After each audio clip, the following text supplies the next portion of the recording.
चाकू मारा है? हाँ, चाकू से, और वो भी एक बार नहीं, कई कई बार।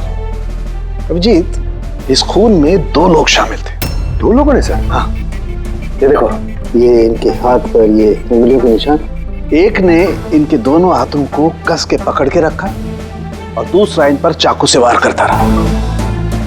बेचारे, नींद में ही मौत हो गई इसकी। नींद में? इनके शरीर पर कहीं भी किसी किस्म का कोई खरोंच का निशान ही नहीं है, और इनकी मौत हुई कल रात को 12 बजे। कोई फिंगरप्रिंट्स वगैरह मिलेगा? नहीं अभिजीत, ये दोनों खूनी बहुत होशियार हैं, कहीं कोई फिंगरप्रिंट नहीं छोड़ा। लेकिन उन्होंने आंचल और आर्या के सोशल प्रोफाइल पे ये अपडेट किया कैसे? सर, हाँ बोल। आंचल और आर्या के लैपटॉप से, दोनों यही लैपटॉप यूज करते थे। अरे मगर पासवर्ड कैसे मिला उन्हें? पासवर्ड इसमें सेव था। उन्होंने मैसेज किया था कि वो लोग आर्या को 12 घंटे के बाद मारेंगे, यानी कि दोपहर को 12 बजे। तो 4 घंटे बचे। वो आर्या की जितनी भी दवाइयाँ, मेडिकल रिपोर्ट वगैरह सब ले लो, उसको ढूंढने में काम आएंगे। उन्होंने फोन किया था? सर, आपने फोन किया था? जी सर। कब से जानते हैं आप आंचल और आर्या को? सर 5 साल पहले वो लोग यहाँ शिफ्ट हुए थे। आंचल आंटी जैसी माँ मैंने लाइफ में नहीं देखी।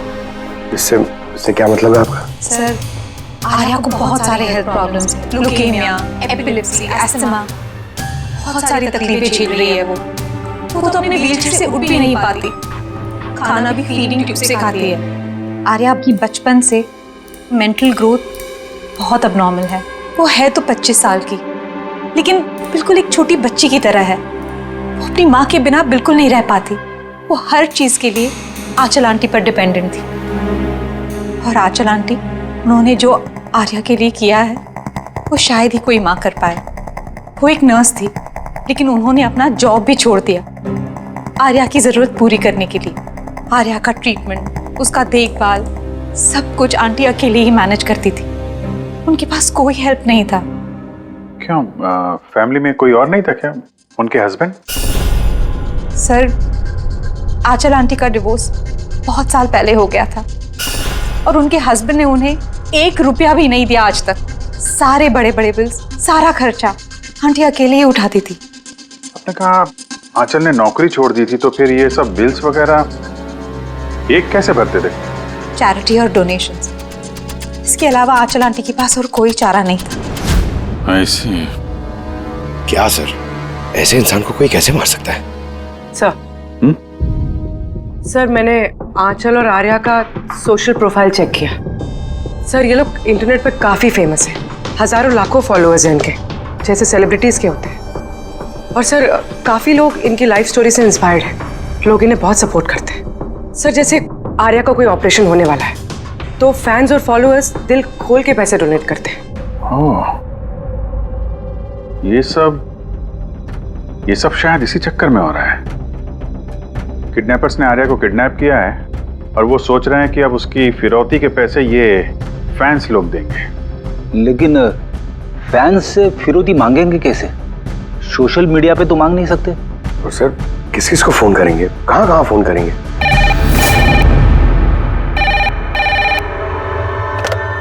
Hello hello hello, blank call. पता करो ये कॉल कहां से है, इसकी डिटेल्स निकालो। सर, हमें जल्दी से जल्दी किडनैपर्स को ट्रेस करना होगा। और उन्हें कुछ ऐसा लालच देना होगा कि पैसों के लिए वो हमें फोन करें। वो कैसे करेंगे सर?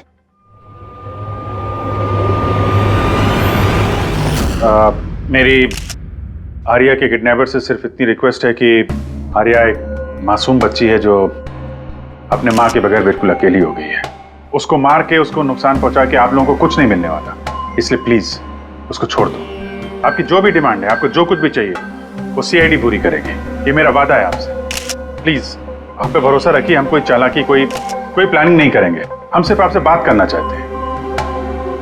आप जब चाहें हमसे सीधे बात कर लीजिए, स्क्रीन पे सीआईडी का नंबर है। हमें आपके फोन का इंतजार है। क्या हुआ अभिजीत? किडनैपर का कोई फोन? अभी तक तो नहीं सर। सर हाँ 100 फोन आ गए अब तक, लेकिन उनमें से एक भी असली किडनैपर का नहीं है। मतलब सर न्यूज में सबने देखा कि पैसे हम लोग देने वाले हैं, तो जो भी फोन कर रहा है किडनैपर बन के फोन कर रहा है। पैसे कमाने के चक्कर में झूठ बोल रहे हैं सर। अगर उनसे पूछो कि आर्या से बात कराओ या फिर कोई प्रूफ दो, सीधा फोन काट दे रहे हैं। आर्या की पैसों के लिए किडनैपिंग नहीं हुई है, वो तो आर्या को मार डालेंगे अगर उनको रोका नहीं गया तो। क्या और कुछ पता चला? सर मैं आंचल और आर्या का प्रोफाइल पेज चेक कर रही हूँ। फिर सर जब से उनके फैंस ने ये न्यूज़ देखी है किडनैपिंग वाली, तब से नॉन स्टॉप मैसेजेस आ रहे हैं। सर कुछ लोग तो किडनैपर्स को पैसे देने के लिए भी तैयार हैं और कुछ ने क्राउड फंडिंग प्लेटफॉर्म भी शुरू कर दिया है सर, गो फंड मी, जिसमें कोई भी लॉगिन करके जितना चाहे डोनेशन दे सकता है। सही में लोग बहुत प्यार करते हैं आर्या को। अच्छा कुछ अजीब सा लगा तुम्हें पेज पर, सोशल पेज पर? सर आंचल और आर्या के लाखों फैंस और फॉलोअर्स हैं, लेकिन कुछ लोग ऐसे भी हैं जो उन्हें पसंद नहीं करते थे। अगर 20-50 अच्छे मैसेजेस हैं तो एक आध मैसेज गुस्से वाला भी है। सर बस उन्हीं मैसेज में कोई धमकी वाला मैसेज है नहीं, वही ढूंढ रही हूँ। फिर भी अभिजीत, लगता नहीं ये खून सोशल मीडिया से कनेक्टेड है। जिस तरह से खूनी ने आंचल को मारा है ना, लगता है उसकी बदला लिया है उसने। सर हो सकता है कोई जान पहचान वाला हो जो दोनों से नफरत करता था। सर फिलहाल मेरे ध्यान में बस एक ही नाम आ रहा है। कौन? करण, उनका हस्बैंड। करण? आंटी ने मुझे बताया था कि करण उनके साथ बहुत झगड़ा करता था, मारपीट और शोर शराबा भी करता था, इसीलिए तो आंचल आंटी ने उन्हें डिवोर्स दिया था। अब करण ने दूसरी शादी भी कर ली। दूसरी शादी? जी सर, किसी प्रिया नाम की लड़की से। ये तुम्हें कैसे पता चला? सर आंटी ने ही मुझे बताया था। इनफैक्ट करण और प्रिया ने कोर्ट में केस फाइल किया था आर्या की कस्टडी के लिए, लेकिन वो लोग केस हार गए और आर्या की लीगल कस्टडी आंटी को मिल गई। आंटी बता रही थी कि केस हारने के बाद करण गुस्से से पागल हो गया था और शायद इसी गुस्से में उन्होंने आंचल जी को मार दिया। बिल्कुल हो सकता है अभिजीत, तो पता लगाओ तो ये करण और उसकी नई पत्नी अपनी नई जिंदगी कहाँ जी रहे।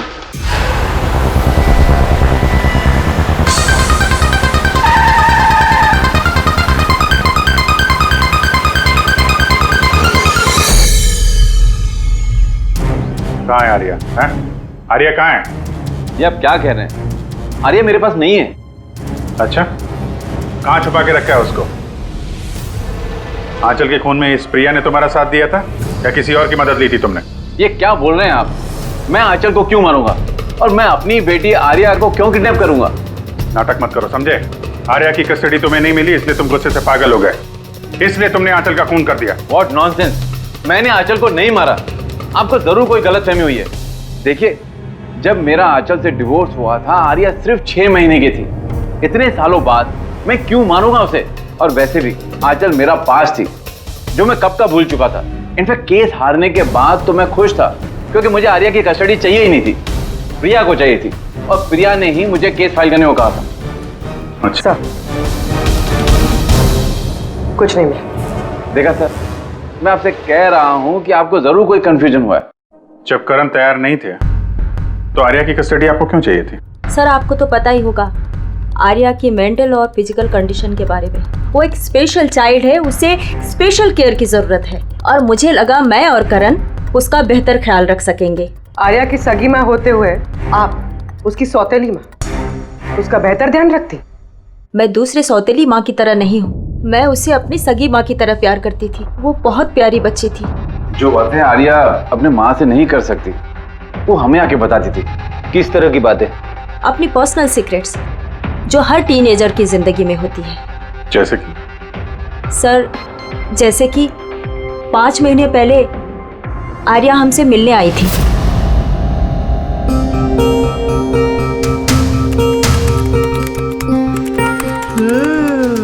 आई लव यू टू। किसको किसेस दिए जा रहे हैं? नहीं, कोई भी तो नहीं है। पर मैंने तो देखा। बताओगी नहीं मुझे? प्लीज बताओ। पर आप मम्मा को मत बोलना, वो बहुत गुस्सा करेगी मुझ पे। नहीं बताऊंगी। पक्का प्रॉमिस? पक्का प्रॉमिस।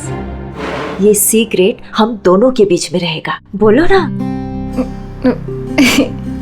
वो मेरा बॉयफ्रेंड है। बॉयफ्रेंड? वाओ। तुमने कभी बताया नहीं। कहाँ मिले तुम लोग? ऑनलाइन चैट पे। ऑनलाइन चैट पे? नाम क्या है उसका? नहीं, और नहीं बताऊंगी। नहीं, बस इतना ही। ये बात तो उसने आंचल को भी नहीं बताई थी। और जब पता चला तो तुम लोगों ने क्या किया? वैसे भी आर्या की जिंदगी में बहुत सारी तकलीफें हैं। अगर उसे थोड़ी सी खुशी मिल जाती तो प्रॉब्लम क्या है? मैं क्यों रोकूं उसे? और वैसे भी उसका बॉयफ्रेंड उससे ऑनलाइन चैट करता था। बेचारी कौन सा उससे मिलने जाने वाली थी। व्हील चेयर से उठ पाती तभी तो चलती ना।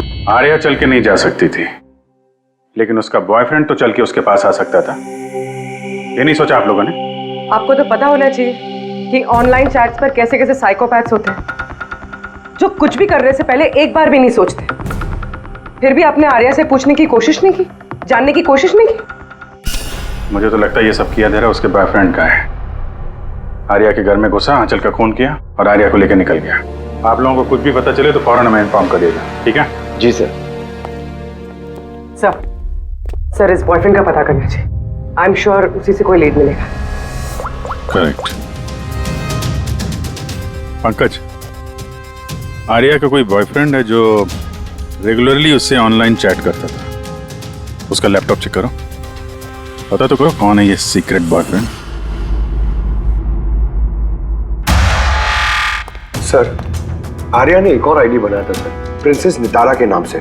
आर्या के 2 अकाउंट्स हैं सर। एक उसका कॉमन अकाउंट अपनी माँ आंचल के साथ और दूसरा सीक्रेट अकाउंट। इसी अकाउंट से वो चैट करती होगी अपने बॉयफ्रेंड के साथ। इसलिए शायद सर आंचल जी को इसके बारे में कुछ पता ही नहीं था।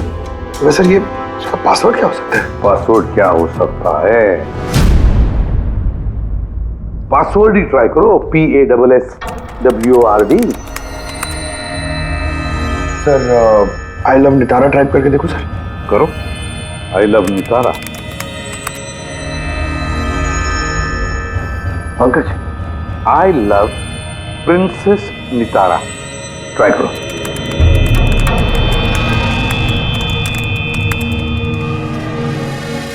खुल गया सर। अब आर्या की चैट्स में जाओ और देखो कौन है वो लड़का जिसके साथ ये चैट करती थी। उस लड़के की आईडी है RockZ999। ये तो इसका असली नाम हो ही नहीं सकता। तो देखो तो और कुछ मिलता है क्या उसके बारे में? सर इस पेज पे सिर्फ फोटोग्राफ्स ही हैं और ज्यादा कुछ है नहीं। पंकज, आर्या के सारे चैट्स पढ़ो, सारे के सारे। देखो क्या बात करती थी उस लड़के के साथ। तब तक मैं जरा उसके मेडिकल रिकॉर्ड चेक करता हूं।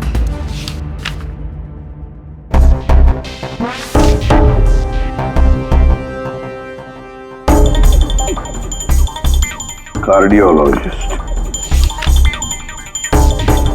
Oncologist, blood report, neurologist. और किस किस के पास गई थी ये लड़की? Psychiatrist, gastroenterologist. माय गॉड, इतनी कम उम्र में इतना सब कुछ। सर ये शुरुआत के 2-3 महीने तो सर ये सब अपने आप को फीलिंग्स बता रहे थे कि एक दूसरे से कितना प्यार करते हैं, सिर्फ रोमांटिक बातें कर रहे हैं। उसके बाद दोनों में जब हाँ हो गई तो आर्या ने आइडिया दिया कि हमें कोड लैंग्वेज यूज करना चाहिए। Code language? तुम क्रैक कर सकते हो उसके कोड? सर कर तो सकता हूँ, लेकिन थोड़ा टाइम लगेगा सर। मतलब महीनों की चैट्स है, सारी चैट्स पढ़नी पड़ेगी, फिर एक पैटर्न निकालना पड़ेगा। और सर उसके बाद भी कोई गारंटी नहीं है कि वो हमारे काम की इंफॉर्मेशन हो या नहीं। ये बात तो है। और फिलहाल तो हमें उसके बॉयफ्रेंड RockZ999 के बारे में पता लगाना है। तो देखो तो इस RockZ999 के बारे में कुछ नोट्स है क्या, फोटोग्राफ है क्या?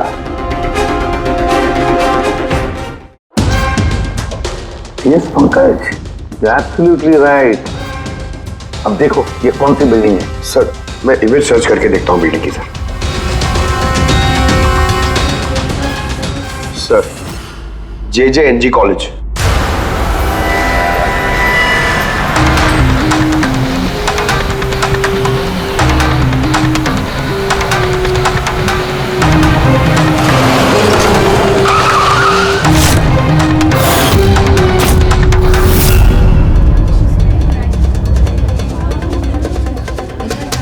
सर, ये लोग आपसे कुछ बात करना चाहते जी कहिए। इसे जानते हो?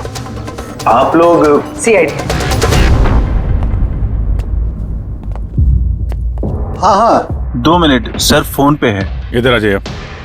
I'll be done in a minute. नहीं नहीं, अरे बस वाइफ और बच्चों के साथ गया था। सर बहुत अर्जेंट है सर। या एक्सक्यूज मी, प्रिंसिपल सर आपसे थोड़ी देर बाद बात करेंगे। ये क्या बदतमीजी है? हैं कौन आप लोग? सॉरी सर, हम लोग सीआईडी से हैं। किसी की जिंदगी का सवाल है। ये लड़का आपके कॉलेज का स्टूडेंट है। इसने एक औरत का खून किया है और उसकी लड़की को लेकर फरार हो गया। अरे ये तो राकेश है। I am not surprise. क्या मतलब? मतलब ये कि ये एक नंबर का बिगड़ा हुआ बदतमीज लड़का है। पूरे कॉलेज में एक भी ऐसा प्रोफेसर नहीं है जिसको इसने परेशान न किया। पता नहीं कितने सालों से फेल हो रहा है ये। सर आप बता सकते हैं ये कहाँ मिलेगा?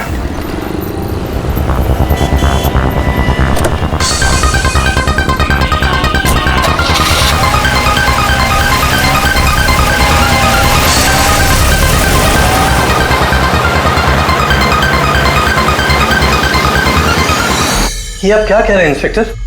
ऐसा नहीं हो सकता।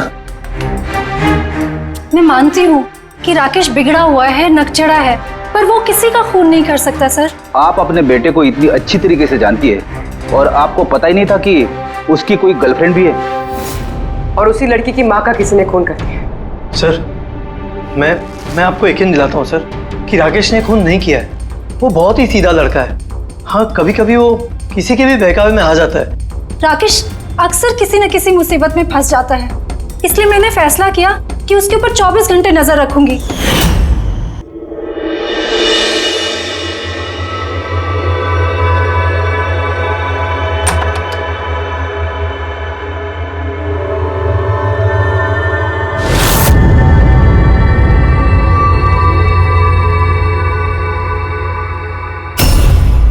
मॉम, क्या कर रही हो? कहाँ थे पूरी रात?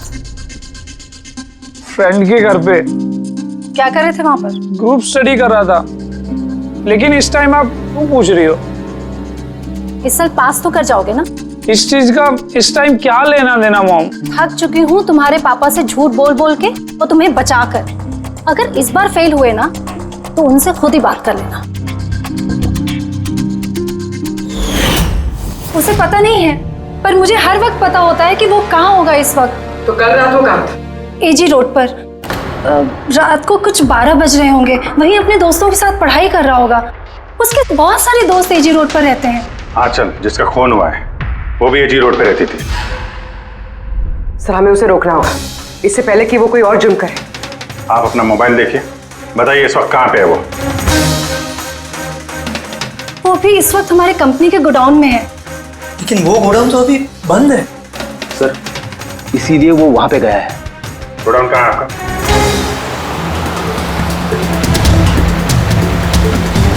रिलैक्स।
तुम ठीक हो? हाँ? इसे खोलो, इसे खोलो। हाँ। डरना नहीं, तुम्हें कुछ नहीं होगा। तुम ठीक हो ना? ये किसने किया? वो राकेश और शौर्य ने किया। वो लोग एक दूसरे को मार रहे थे। उन लोगों ने बांधा मुझे। क्यों? किसने? क्योंकि राकेश बोल रहा था कि न्यूज़ पे सब आ गया है, तो उसने कहा कि इसको छोड़ देते, और शौर्य कह रहा था कि नहीं इसको मार देते। तो वो लोग ना लड़ने लग गए और बहुत सारी मारपीट की। अभी सडनली 2 मिनट पहले आवाज बंद हो गई। अभी कहाँ इस वक्त? शायद उस तरफ गए। पूर्वी, तुम यहीं रहो इसके साथ, हम देखते हैं। सर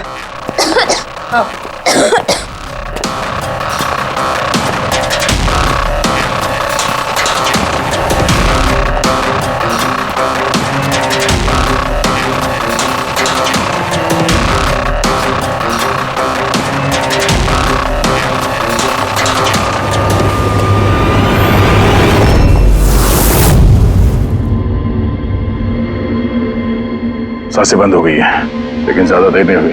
बॉडी अभी भी गर्म है। मतलब सर, शौर्य आसपास ही कहीं होगा। सर बाहर तो कोई नहीं सर। पंकज, तुम यहाँ देखो, लाश के आसपास कुछ मिलता है क्या?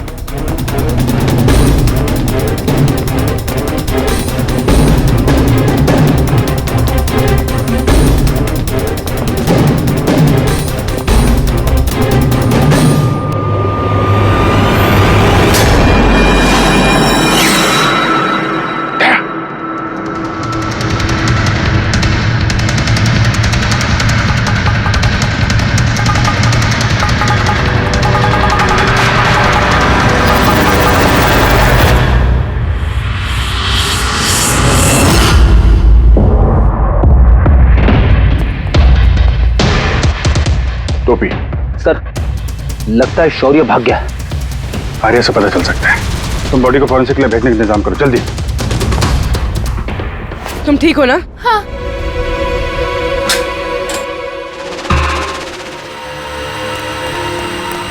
कैसी है? सर ठीक है। ठीक है, इसको जल्दी हॉस्पिटल लेके जाओ, हम लोग वहीं मिलते हैं। Sir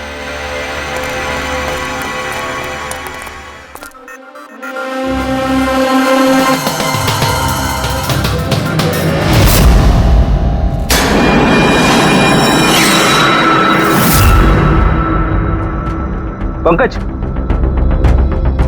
phone. कुछ मिला? सर ये मोटर वेपन मिला सर। सर, ये मोबाइल मिला है। मैंने इसे राकेश के अंगूठे से अनलॉक कर दिया है। इसमें शौर्य का नंबर जरूर होगा सर। अब तक तो हम राकेश को खूनी समझ रहे थे। मुझे तो लगता है ये सारा प्लान शौर्य का है। एक काम करो, तुम दोनों ये फोन लेके ब्यूरो जाओ और इसमें जितने भी कॉन्टैक्ट्स और चैट हिस्ट्री है सब चेक करो।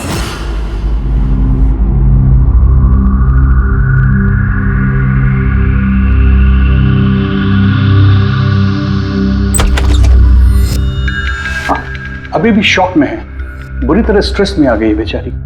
फिक्र करने की कोई बात तो नहीं है ना? नहीं, लेकिन उसे ट्रॉमा से बाहर आने में थोड़ा वक्त लगेगा। फिलहाल उसे अंडर ऑब्जर्वेशन रखना पड़ेगा।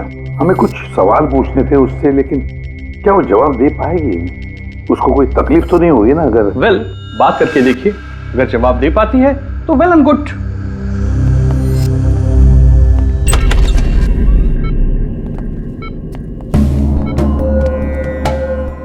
आर्या कैसा फील कर रही हो? नहीं, उतना नहीं, लेट ही रहो। हमें आपसे कुछ सवाल पूछना है, क्या आप हमसे बात कर सकेंगे? नहीं, अगर तुम नहीं चाहो तो हम बाद में आ सकते हैं। नहीं, आई कैन टॉक। आर्या, कल रात को क्या हुआ था, बता सकती हो? मैं रात में ना मेरे कमरे में सो रही थी और सडनली मेरी मम्मा की जोर जोर से चिल्लाने की आवाज आई। मम्मा, मम्मा, मम्मा, मम्मा। मैं राकेश को अपना बहुत अच्छा दोस्त मानती थी। वो बहुत अच्छा वाला दोस्त, प्यार करती थी मैं उससे, और उसने मुझे धोखा दिया। उसको ना लोगों को मारने में बहुत मजा आता है। बहुत बहुत गंदा है वो, बहुत गंदा। उसने मेरी मम्मा को भी मार दिया। सब मेरी गलती, मेरी वजह से हुआ। आर्या, तुम्हारी कोई गलती नहीं है इसमें। नहीं, मेरी गलती है, मेरी वजह से मम्मा को। आर्या, इसमें तुम्हारी कोई गलती नहीं, मेरी गलती है। इसमें तो गलती राकेश की है। मेरी गलती है। आर्या, तुम गलत सोच रही हो, ऐसा नहीं, कुछ नहीं हुआ। नहीं, मेरी गलती है। मेरी वजह से मम्मा मरी। नहीं, मेरी वजह से मम्मा मरी। मेरी गलती है, मेरी गलती।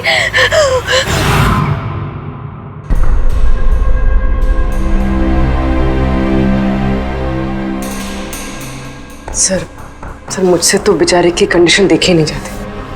इतनी सी उम्र में क्या क्या झेलना पड़ रहा है सर। एक एक दिन जूझ रही है जीने के लिए, लड़ रही है जिंदगी से, और हमें लगता है कि हमारी जिंदगी में ही तकलीफें हैं। सर, अब शौर्य का क्या करें? सोचा था आर्या से रिक्वेस्ट करेंगे कि शौर्य के बारे में बता दे तो स्केच बन जाता, तो लगता नहीं इस हालत में है वो। अभी शौर्य को हमें ही ढूंढना होगा सर, और वो भी जल्दी से जल्दी। पता नहीं कि शौर्य और क्या प्लान बना रहा है। पंकज। हाँ पंकज, कुछ मिला राकेश के फोन से? हाँ सर, ये राकेश के कांटेक्ट लिस्ट में कोई भी शौर्य नाम का आदमी नहीं है सर। क्या? अरे यार, ऐसा कैसे हो सकता है? सर मगर उसके सोशल प्रोफाइल में 3 फ्रेंड्स हैं जिनका नाम शौर्य है। हाँ तो ऐसा बोलो ना, कुछ पता किया उनके बारे में? हाँ सर, उनमें से एक शौर्य है जिससे राकेश लगातार बात करता है सर, और उसका एक क्रिमिनल रिकॉर्ड भी है। ओके, कांटेक्ट किया उससे? नहीं सर, मुझे लगा कि वो चौकन्ना हो जाएगा, मगर सर्विस प्रोवाइडर से उसकी लोकेशन निकाल ली है सर। क्या बात है पंकज, वेल डन। कहाँ पे है इस वक्त वो? सर उसकी फोटो और लोकेशन मैं दोनों आपको आपके सेल फोन पे भेज रहा हूँ सर। भेजो, जल्दी भेजो। Okay okay sir. सर, शौर्य का पता चल गया है।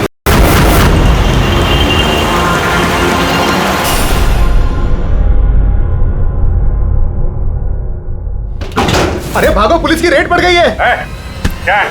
बड़ा जा। शौर्य कौन है?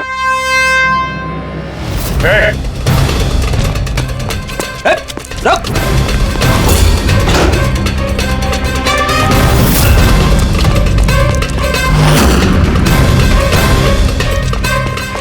रुक जाओ, नहीं तो गोली लग जाएगी। सर, गोली बस चलाना सर, प्लीज। सर आप अकेले मेरे पीछे क्यों पड़े हो सर? हाँ चलो, राकेश के खून के इल्जाम में हम तुम्हें गिरफ्तार करते हैं। सर कौन आंचल सर, कौन राकेश, कौन है ये सब लोग? सर मैं नहीं जानता है ना सर, कोई कंफ्यूजन हुआ है सर। ज्यादा पी रखी है? अपने दोस्त राकेश को भूल गए? तुम्हारा इंटरनेट फ्रेंड जिसे तुम लगातार चैट करते थे, जिसका अभी अभी तुमने खून कर दिया थोड़ी देर पहले। सर राकेश, पर सर मैं उसको कैसे मारूंगा सर? सच में आज तक हम मिले नहीं, हम तो सिर्फ इंटरनेट फ्रेंड्स हैं। सर देखिए, मैं सर पूरी रात यहीं पे था सर, आप चाहो तो किसी से भी पूछ लो सर। हाँ, जिवारियों से खूनी के लिए अब गवाही लेंगे हम लोग। हाँ सर प्लीज सर, देखिए मैंने किसी का खून नहीं किया सर, आप चाहो तो सर मेरा फोन चेक कर लो। सर मैं यहाँ पर रात में जुआ खेल रहा था, जुए में सब कुछ हार गया, तो सोचा कि जब तक वापस अब जीत नहीं जाता तो यहीं रहूंगा। मैं सर यहाँ से उठकर कहीं बाहर भी नहीं गया। सर सर सर बात तो सुनिए सर। आर्या की चैट से कुछ पता चला, कुछ मिला? हाँ सर, हमने कोड लैंग्वेज तो डिकोड कर ली है सर। बहुत सिंपल है, राकेश और आर्या दोनों एस लैंग्वेज और पी लैंग्वेज में बात करते हैं। हाँ सर, इसमें हर वर्ड के पीछे या आगे ऑल्टरनेट एस या पी लगा के टाइप करते हैं, ताकि पढ़ने वाले को कुछ समझ में ना आए। हम लोग डिकोड करने की कोशिश कर रहे हैं, थोड़ी देर में सब कुछ समझ में आ जाएगा।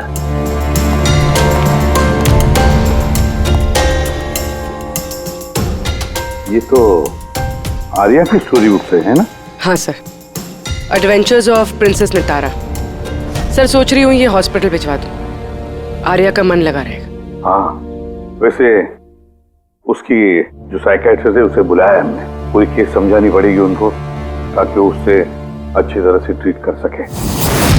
डॉक्टर साहब, कमिंग टू द पॉइंट, आपको आर्या की पूरी केस की जानकारी है, जरा इतना बताइए कि क्या उन ट्रीटमेंट के दौरान आर्या ने कभी जिक्र किया था कि उसकी माँ को, मेरा मतलब है आंचल को, कोई परेशान कर रहा है या फिर तकलीफ दे रहा है, ऐसे कुछ? वैसे मैं हूँ तो आर्या की साइकियाट्रिस्ट, लेकिन जब भी मैं उसके साथ सेशन करती थी तो मेरा ध्यान उसकी तरफ कम और उसके मदर को ऑब्जर्वेशन करने में ज्यादा रहता था। आंचल को क्यों ऑब्जर्व करती थी आप? क्योंकि उनका बिहेवियर ही ऐसा था कि ऑटोमेटिकली मेरी नजर उनके ऊपर चली जाती थी। क्या मतलब, क्या क्या होता था? वैसे शुरू में मैं श्योर तो नहीं थी, लेकिन जब मैंने आंचल का बिहेवियर नोट करना शुरू किया तो मैंने इसकी फाइल बनानी शुरू की, और एट द एंड मेरा अंदाजा सही निकला। अंदाजा? कैसा अंदाजा? आंचल का केस बहुत ही यूनिक था। वो मंचाउसन बाय प्रॉक्सी की शिकार थी। मंचाउसन बाय प्रॉक्सी? सर, सर ये देखिए।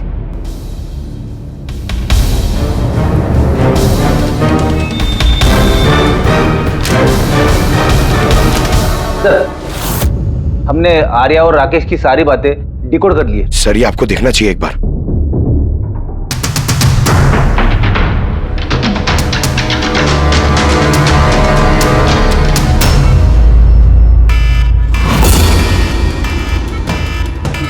ये अलार्म और यहाँ बात, ये दुआ क्यों आ रहा है? कोई लोग भाग क्यों रहे? Nurse! Doctor! Nurse! Nurse! Help! Help me! अरे रुको, कोई तो हेल्प करो! Nurse! Nurse help! Doctor! Nurse! ये बाहर क्या हो रहा है? लोग भाग क्यों रहे? हॉस्पिटल में आग लग गई है, पूरी बिल्डिंग जल जाएगी। आग? लेकिन मुझे यहाँ से बाहर निकालो। देखो मैं ना चल नहीं सकती हूँ, तो मुझे यहाँ से बाहर निकालो प्लीज। अरे लेकिन मैं कैसे बाहर निकालूं? यहाँ पर तो कोई व्हीलचेयर भी नहीं दिख रही है और मैं तुम्हें उठा भी नहीं पाऊंगी। उठा नहीं पाऊंगी? सुनो, तुम किसी को बुला के लाओ ना, वो मेरी मदद करें, मुझे उठा के ले जाएंगे। किसको बुलाओ? यहाँ पर कोई नहीं आएगा, सब अपने अपनी जान बचाकर भाग रहे हैं। तो फिर मैं बाहर कैसे निकलूं? देखो मुझे जल के नहीं मरना है, प्लीज तुम मेरी मदद करो। एक मिनट, देखो सोचने दो। ये तुम कर क्या रही हो? नर्स, सुनो मेरी बात। फायर ब्रिगेड वाले बस पहुंचने ही वाले होंगे, तुम यही रहना, कहीं मत जाना। उनका वेट करो, वो लोग आके तुम्हें बचा लेंगे। Okay, don't worry. अरे डोंट वरी क्या? Hello, help me! बाहर कैसे निकलूं? फायर ब्रिगेड वालों का वेट किया तो यही मर जाऊंगी जल के। नहीं, मुझे कुछ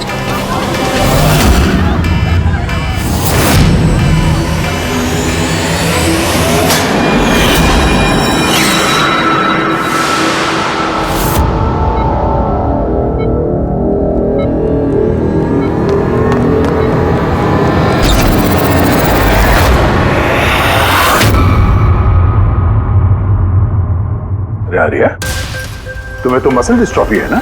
आर्या को बहुत सारे हेल्थ प्रॉब्लम्स हैं, leukaemia, epilepsy, asthma, muscular dystrophy, बहुत सारी तकलीफें झेल रही है वो। तो फिर तुम ये भाग कैसे रही हो?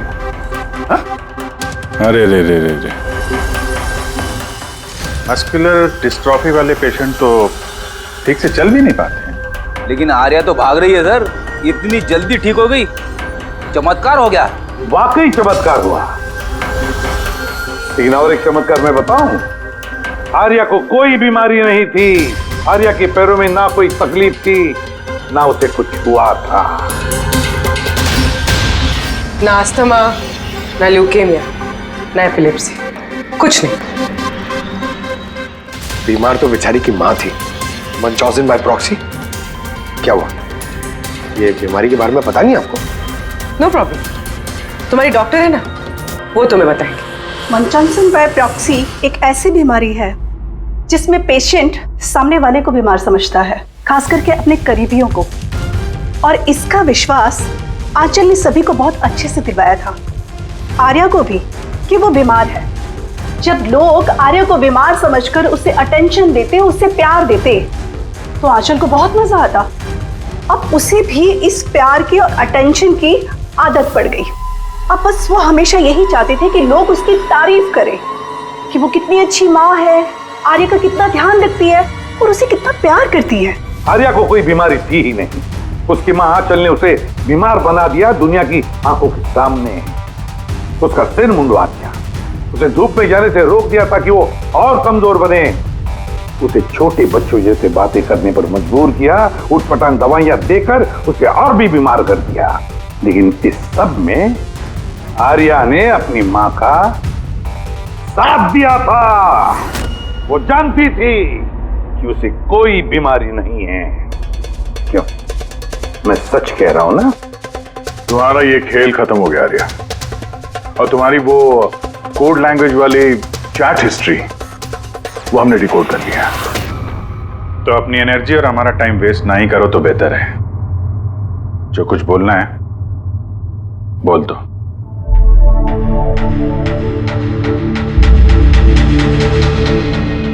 मेरे पास इसके अलावा और कोई ऑप्शन नहीं था। बहुत टाइम तक मैं ये मानती रही कि मैं सच में बीमार हूं, कि जब मुझे सच पता चला that I'm not sick, मैंने डिसाइड कर लिया कि मैं अपनी मॉम से दूर हो जाऊंगी, वरना वो इसी तरह मुझे अनवांटेड दवाइयां, अनवांटेड इंजेक्शंस देकर मार देती, और वो मुझे मारे उससे पहले मैंने उनको मार दिया।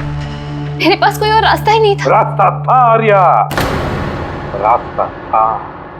तुम हमारे पास आ सकती थी, हम तुम्हें प्रोटेक्ट करते। सर, ये भी सोचा था कि मैं कंप्लेन लिखवाऊंगी, लेकिन कैसे? मेरी माँ ने इस हद तक सबको यकीन दिला दिया था कि मैं इतनी बीमार हूं कि अपने पैरों पे खड़ी भी नहीं हो सकती, कि मेरी दिमागी हालत ठीक नहीं है, मेरी कोई बात ना सुने, यकीन ना करे। ऐसे हाल में मैं किससे हेल्प मांगती? मैं जान गई थी कि ऐसे में तो मुझे बचाने के लिए कोई हीरो आएगा नहीं, इसलिए मुझे खुद का हीरो बनना पड़ा, खुद को बचाना पड़ा और मार दिया अपनी माँ को। मैंने सबसे पहले फेक प्रोफाइल बनाया और महीनों तक राकेश के साथ चैट करती रही। आखिर वो मेरे बातों में फंस गया और उसने हाँ कह दिया मेरा साथ देने के लिए। उसके बाद मैंने और राकेश ने मिलके मेरी माँ को मार दिया। काम हो जाने के बाद मैंने ही हमारे सोशल पेज पे वो पोस्ट अपडेट किया था। उसके बाद हम राकेश के गोडाउन पहुंचे। हमको पुलिस ने पकड़ लिया तो?